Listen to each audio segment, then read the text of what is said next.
Next, Dr. Benedict, LSU Communications. Good afternoon, everyone. Good afternoon. I'm happy to be back and see some old familiar faces here. I was here in the early 90s for a while, and Dr. Rawls mentioned professional development. Well, when I was here at Southern, there was this new thing coming on board called the internet. And I was deeply involved in the process of how do we get Southern University involved with the internet. And Dr. Rawls and I talked Dr. Rawls and Mr. Ron Gilmore, our tech person at that time, into going with me to Cornell University, Ithaca, New York, in the middle of the winter. These two Southern gentlemen, I'm from the north, took them up into the snow and ice, and we learned about the internet, and we brought back what we learned about the internet to Southern University, and of course it's history now. And actually this morning, speaking of professional development, I was in a session about social media, because even though once you have tenure and reach the rank of full professor, you're always having to learn. And one of the reasons is the internet. Social media changes every day. Google Plus is trying to take over Facebook. I have to be aware of those things in my profession. And my profession is, I'm a communications person. My PhD is in journalism from the University of Missouri. I am the editor of, one of my responsibilities at the LSU Ag Center is I'm the editor of Louisiana Agriculture Magazine. And I brought a few copies of the latest issue, which actually came off the press today. This magazine is published 4 times a year. It is technically not a refereed publication, but it is good for Ag Center faculty members, College of Agriculture faculty members to be published in this magazine, because the chancellor and the administrators like to see you published in this magazine. Again, repeating what my other panelists have said, learn what it takes to get tenure wherever you are, because the bottom line is you have to get tenure. One of my responsibilities in my profession is to make the people I work with famous. I'm a communications specialist. But I can't make you famous if you don't have tenure. You have to have tenure, because then you're freer to do things. You need to worry about, get your tenure first, and then worry about your fame and fortune. Your fame and fortune will come, but you do need to concentrate on getting your tenure and doing what it takes to get your tenure.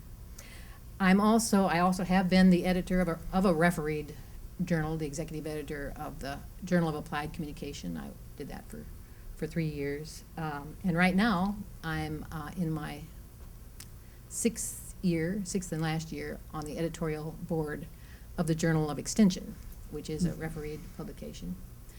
And in fact, what I want to do today is encourage all of you to look at the Journal of Extension as one way that you can get what you need to be tenured. Because actually, right now, I'd like to find out from any of you who would be interested in being a reviewer. Because one of the ways you can get involved in the whole world of refereed publications is being a reviewer. And we have openings right now for reviewers. So I would like to talk to any of you who would be interested in being a reviewer. Now, you have to apply. There's an application process, and you have to be accepted. But to put on your resume, as the other panelists have talked about, you have to have this record. You have to document things that you've done. And being a reviewer of a refereed publication is certainly one step that you can take to add to your record. And I actually brought along, I'm going to pitch the Journal of Extension because it is a refereed publication. I'm familiar with it. I'm on the editorial board. Now, knowing me is not going to help you get published, but I may be able to give you advice. And they're always looking for things. Now, it's a prestigious journal in that the acceptance rate is 32%. But you all have an opportunity to get published in the Journal of Extension. And I brought along the guidelines for, just like you have to learn, what steps do I need to take to get tenure? What steps do I need to take to get published in this refereed publication? So pick out the publications that you would like to get published in.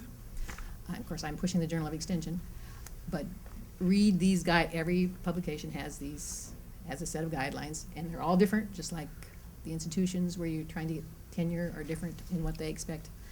These referee journals are also different in what they expect. So these are online, www.joe.org, and read about the Journal of Extension. It comes out 8 times a year. It's a online-only journal, and it publishes, I think there's about 16 articles for 8 issues. So you see there's opportunity there. There's opportunity there. And there's different types of articles. You could start by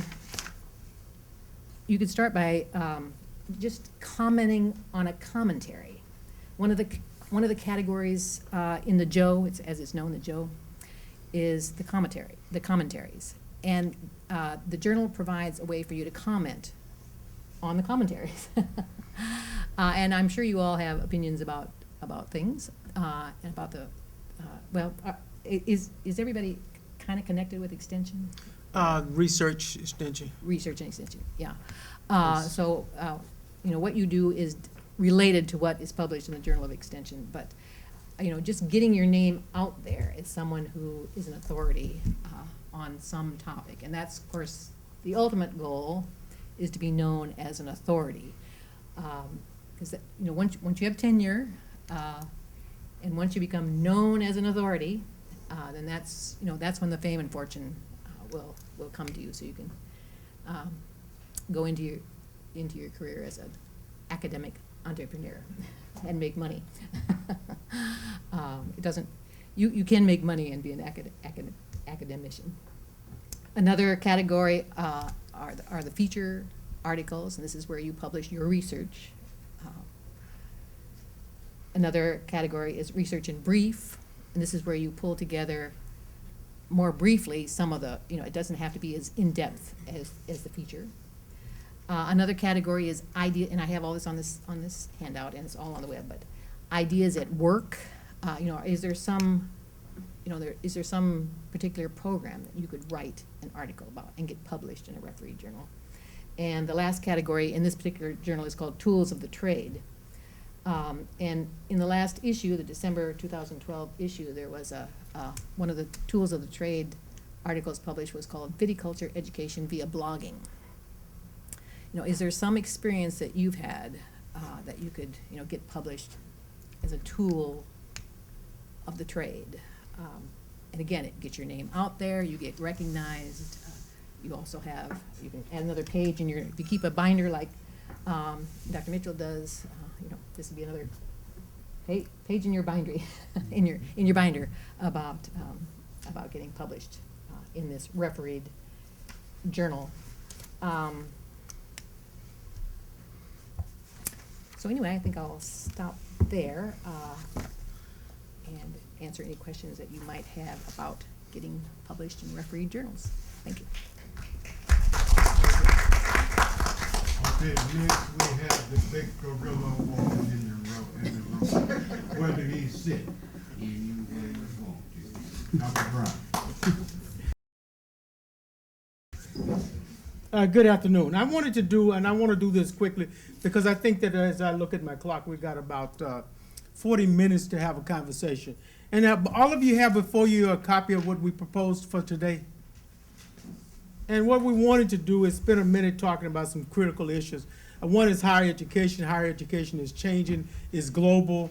We know that the walls are being torn down. We've experienced through introductions today that a reorganization is taking place. You're getting to mingle with different people that you have not talked to previously.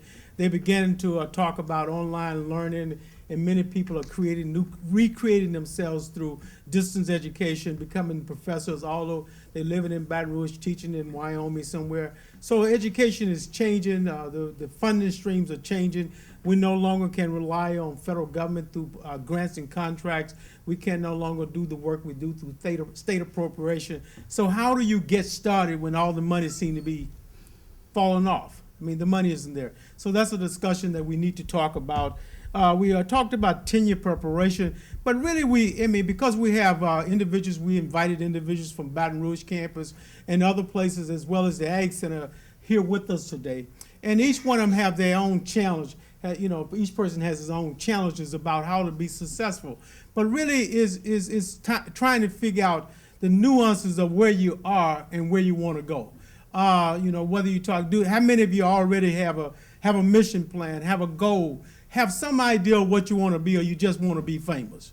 So you just want to be famous. So you really got to start off, as Pat would tell me, with the end in mind, So, and the other thing, so you got to have some appreciation for where you're going, and then once you know where you're going, we're going to try to put a system in place to help you get there. As I talk about globalization, we talked about, he used some big words, benchmark, knowing who you benchmarked against.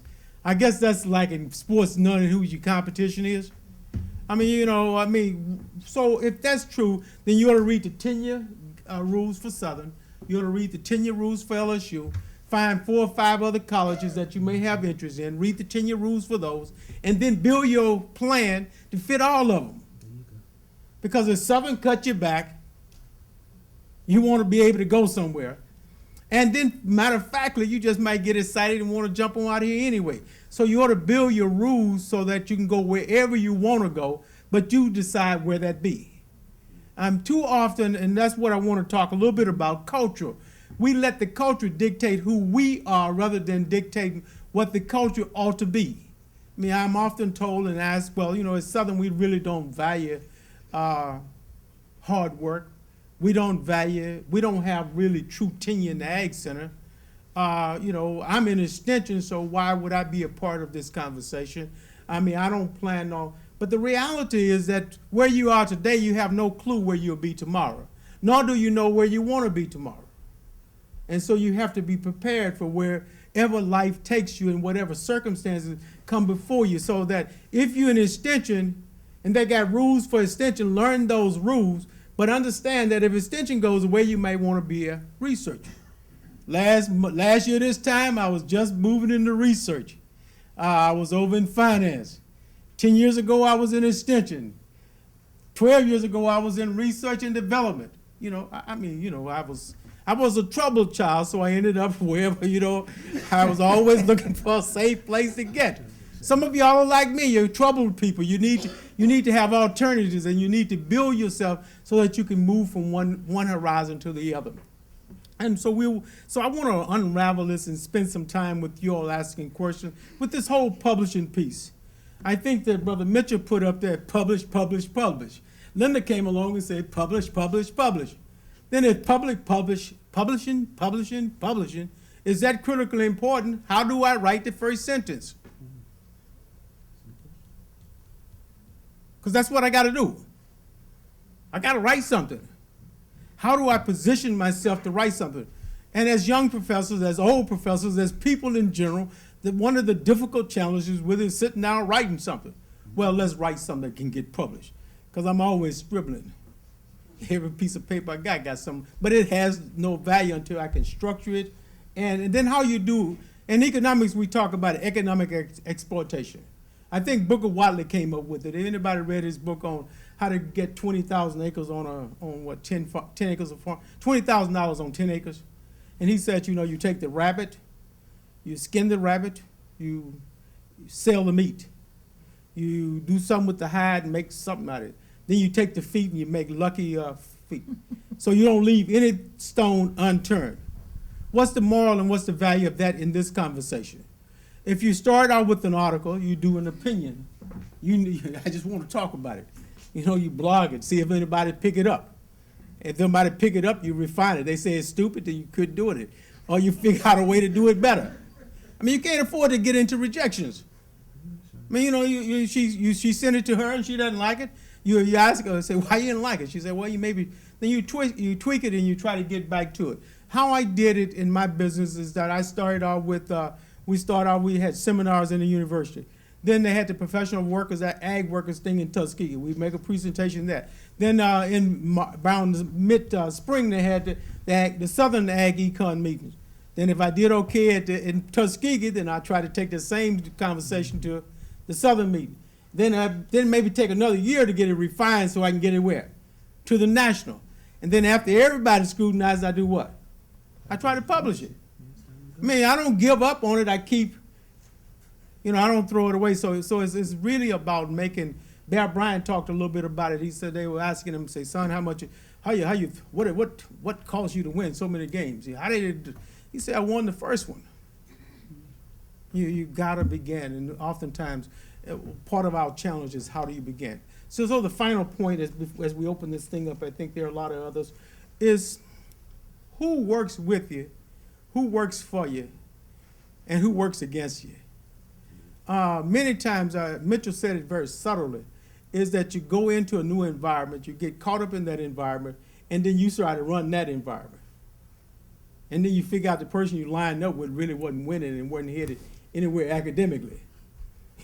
And then you just spent 2 or 3 years off task. And so it's really coming into the organization, understanding the nuances of the organization, finding like-minded people who have like-minded goals, even if they're in different disciplines, and figuring out how to partner with them to move your agenda. Because, I mean, how did the Rotary Club get established? Somebody decided that the Rotary was important, that if you were going to have a strong city, you need lawyers talking to doctors, talking to pharmacists, talking to elected officials, that people from various different disciplines. And so now the Rotary is all over the world, meeting early in the mornings and noon, where they gather to talk to one another. In our environment, we have gotten caught up into these silos, and that won't work anymore. So we've got to figure out how to network and who we ought to be networking with. We want to help you do those kinds of things. Dr. Gina, did I miss anything? Good. So at this point, I'll turn it back over to Dr. Willie Ross. We had started out with the notion that we would have introduction, we would do some assessments to determine what that you want to know, and then to have the panel to respond to those, to your questions, your issues. So I suspect that we're at that point now where we could do that.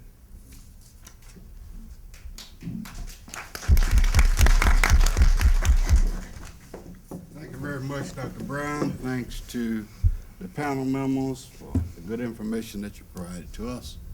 We'll open up now for a few minutes for questions and discussions, as Dr. Brown said, pertaining to everything that we said and reflecting back on the theme of this activity here today. Any questions?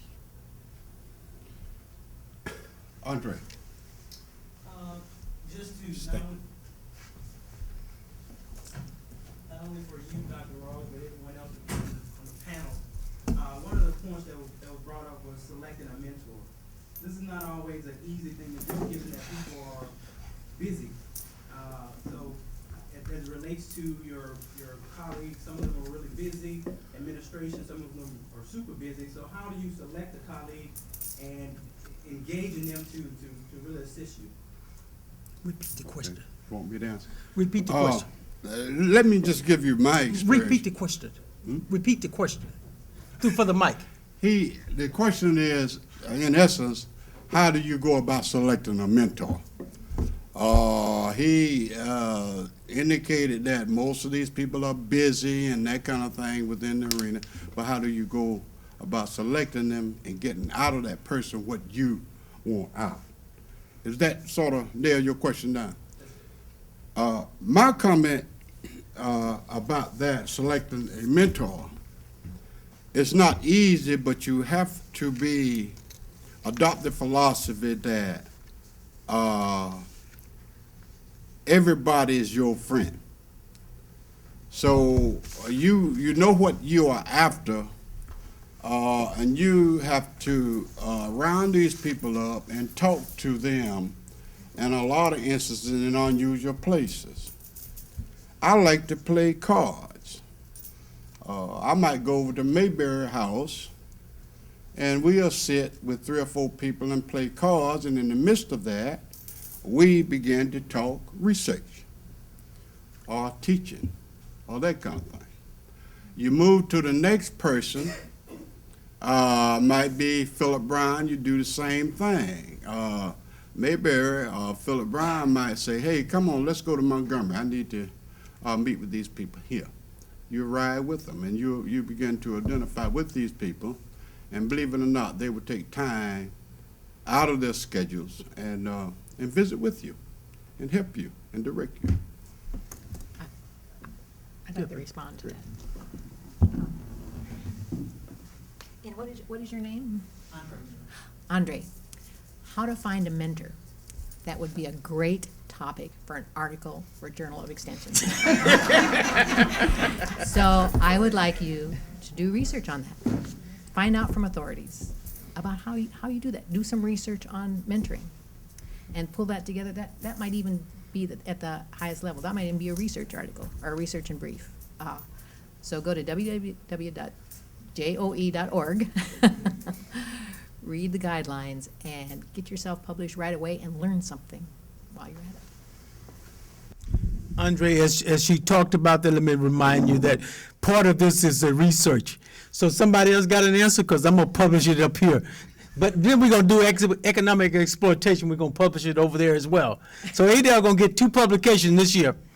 Wait, yeah. Okay. Gina, I think Gina wants to say something, but let me add something to that. I would suggest that you, in terms of looking for a mentor, look to people that you recognize, that you respect in your field, and even people not in your field, because some of the talents and skills that that individual might bring don't necessarily have to be discipline specific. But get to know the person, him or her, and in an informal setting, and ask at some point if that individual would be willing to mentor you. But also recognize that it does not have to be someone who's physically on site with you as well, particularly given technology. You could be face to face without necessarily being physically in the same area. Of course. In addition to, often it's hard to figure out how the introduction should work. And so personally, I know one of the best ways that I've either been approached or approached others in that capacity is know something about their work. So basically, if you say, hey, how you doing? Where you from? What do your people do? Yeah, that's cool. But that's not going to engage me the same way as you say, I've been in this literature and I know that you write in this area. Matter of fact, the way that I got my job was there was a person on the faculty who did work that looked like my dissertation. And so initially I wanted to talk to her about a job, but that probably wasn't the right way to start. So I said, hey, I've been working in this area. I know that you've written in this area. Will you look at my chapter 2? We already had a reason to have conversations because we had the same literature. And then that turns into a mentor. I would be excited about that person because I'm like, oh, they're bringing something to the table. So it really is a relationship where there's a give and take as opposed to you provide the service, but it's just to kind of drain on you. So. I think Dr. Eubanks. I was just gonna point out that Linda, to be thankful, they all know about Joe, because I'm the person that forward Joe to them. And we have individuals that have published, Dr. Marshall and Dr. Smith. Well, the other thing I was gonna say on your question, Andre, my mentor wasn't here at all when I came into extension. Knew very little, but the person was willing. I knew it from a past professional experience. So I always look, from that standpoint. Even when you were in graduate school, there were people that had an impact on your life that you be able to work with. Just call them back up, have a conversation with them. But they know about Joe. Right. So I think that I concur that part of the challenge with mentoring is ego. And oftentimes, I just don't, I think this guy or that person is all that and I won't approach him. And then I don't want to be rejected. You have relationship with major professors, you have relationship with people in your department, but as you evolve and things go and you move and things, that relationship may not be where you want to go and you want somebody else or you need another. And so a part of it is just being courageous, reaching out, but being definitive of what you want. Oftentimes what you want, whatever you can give me. Well, right now I don't have time to give you anything.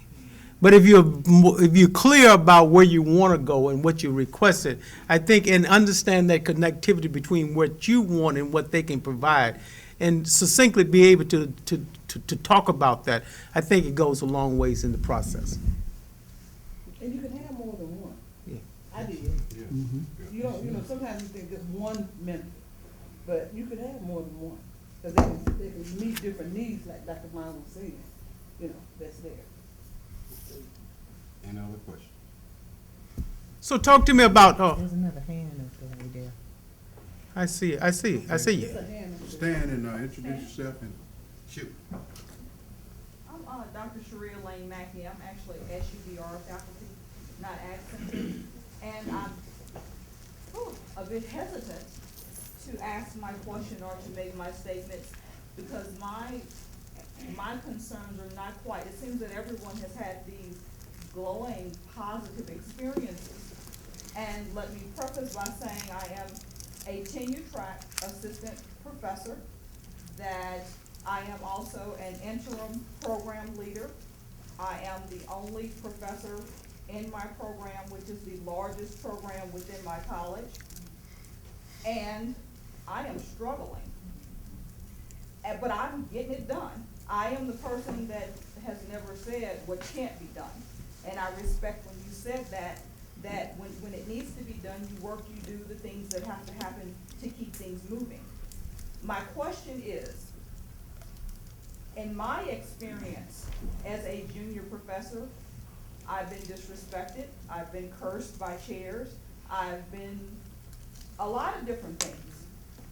How do we manage these situations and continue to maintain professional relationships, but at the same time, try to keep a grasp of our personal integrity as professionals, considering that we must go through each of these various levels of individuals for this tenure process?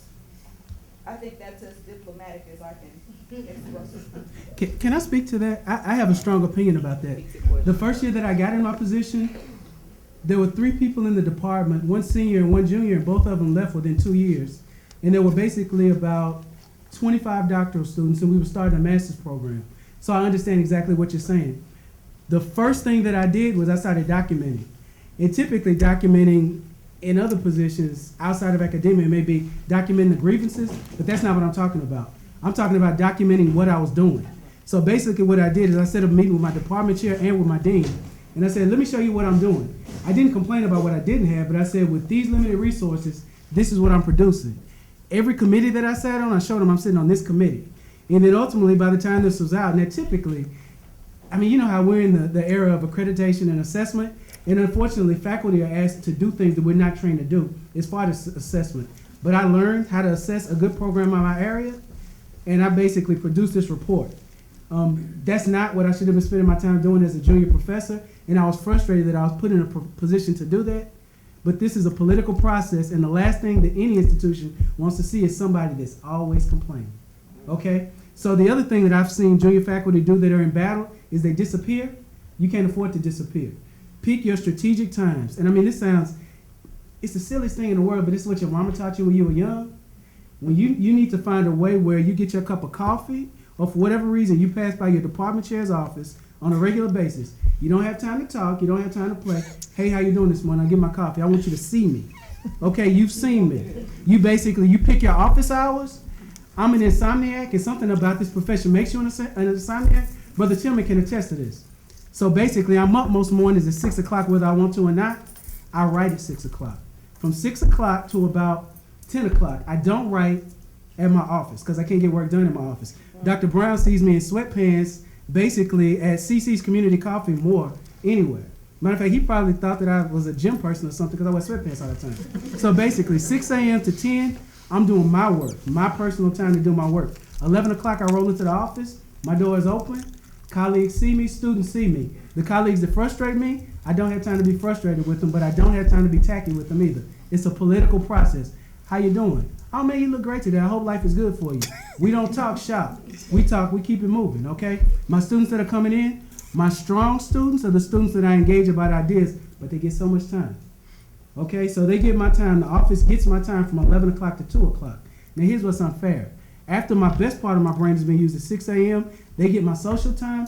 I have to go back and basically spend time from about 4 o'clock till about 8 o'clock when nobody's around. And that's why I'm doing the things that I don't like doing, the administrative kind of busy work kind of things. If you function like that and you start to document exactly what you've done, you hand it off to your department chair and you hand it off to your dean. At some point, if the spirit is right, this is what I've been doing with limited resources.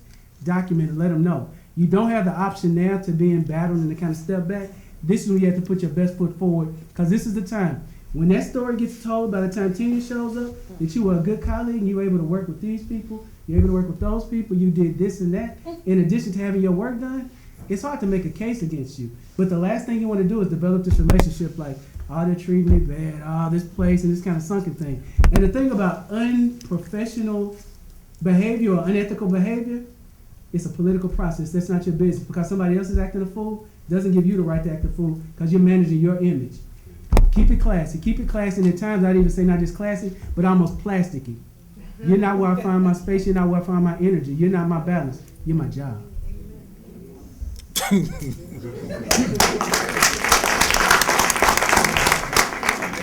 Okay, any other comments? Another question. How many minutes we got? We got about 15. Nobody talked about writing.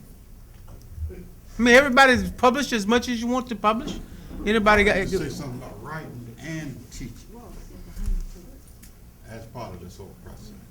Okay. Come to the podium, Dr. Ross, so we can hear you, please. Let's talk about writing. Junior professor going into the university, I found writing to be very, very difficult. But as Clint Eastwood say, improvise, adapt, and overcome. And I did. I had my mentors, and here's one here, since I've been here, counsel me in my writing. But I think I improved, particularly in the area of research. I've had a lot of successes in research publication in my professional area. In the 70s and 80s, I was recognized as one of the most quoted authors among 76 institutions in my professional area. And I felt good about that. Now, I want to say this about teaching. We didn't say anything much about teaching. Teaching in the university setting is part of the tenure process. Now, if I had to rate the most wonderful experiences that I've had, I have to rate teaching at the top. I love that. But effective teaching cannot come to you or anybody else unless you have a good understanding of how students learn. If you get the junior professor, if you're interested in teaching, you may as well just take the time out, go to the internet, library, and review the literature on how students learn. And once you grasp that, then you can incorporate that into your planning, your delivery, and your evaluation. And at the end, you'll see all of the smiles.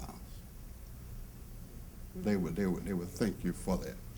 So we didn't say anything much about the teaching process, but an institution like this, the first order of business, you can say what you want to, is teaching and student development.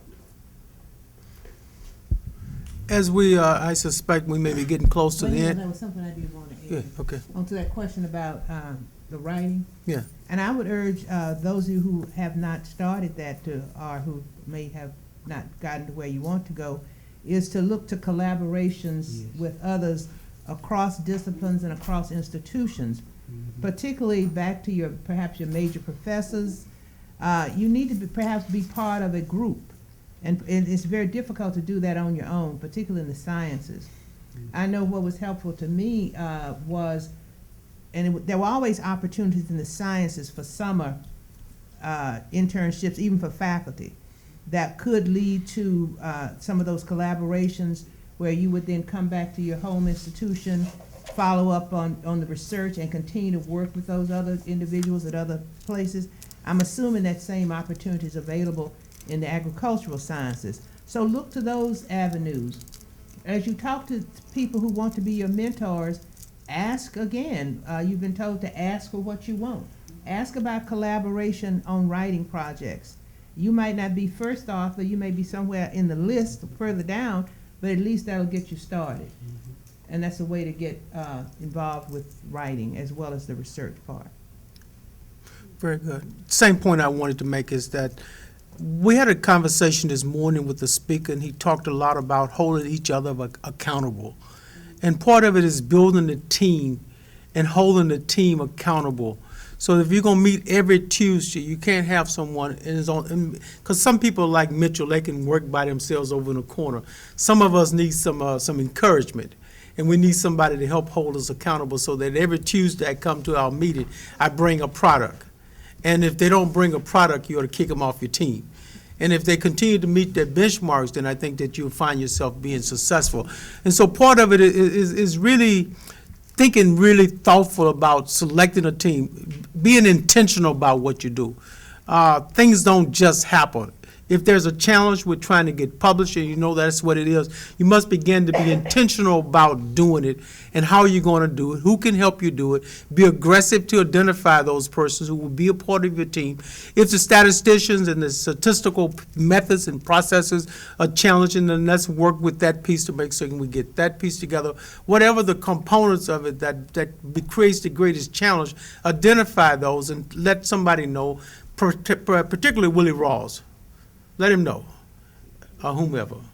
And so that we can intentionally make certain that everybody achieve what it is that they want to achieve. I think that that's one of the issues I keep hearing coming up is, well, I want to publish, I want to do this, but, I got to run my models, I got to run my data, I got to have adequate data. And when do I feel comfortable enough with my data that I'm ready to be exposed?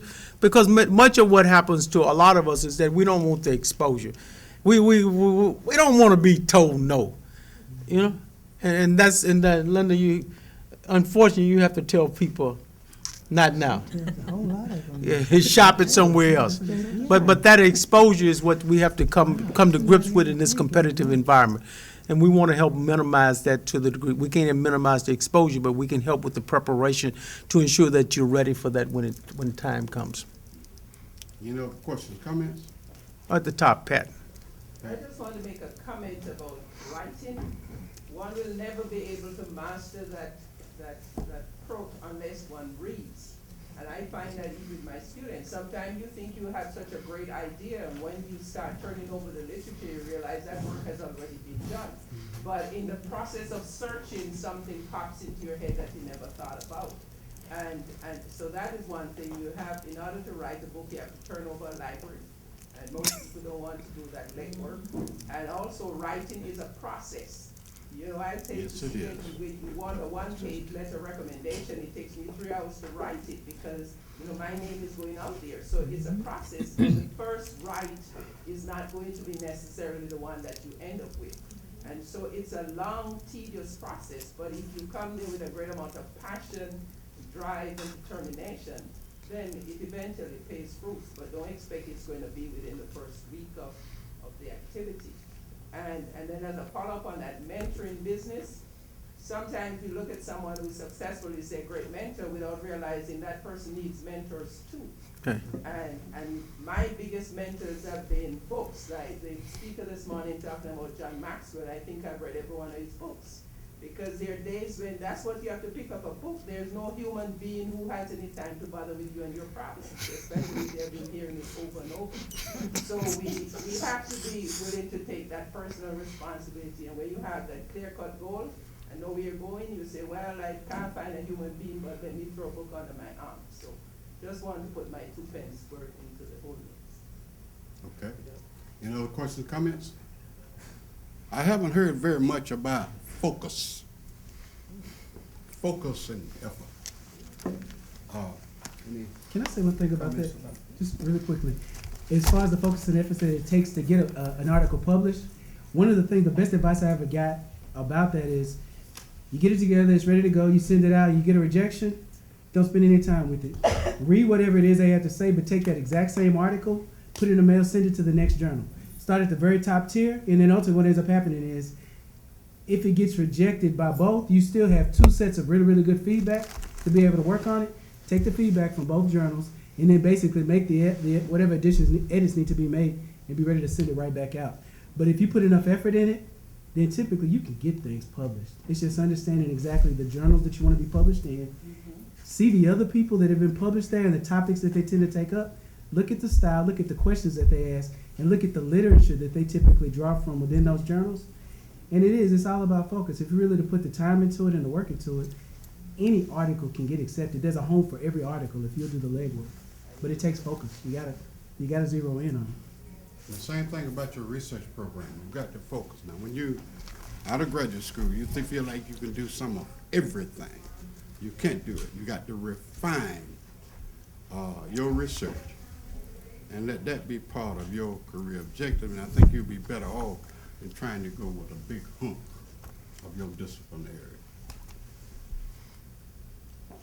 Any other comments?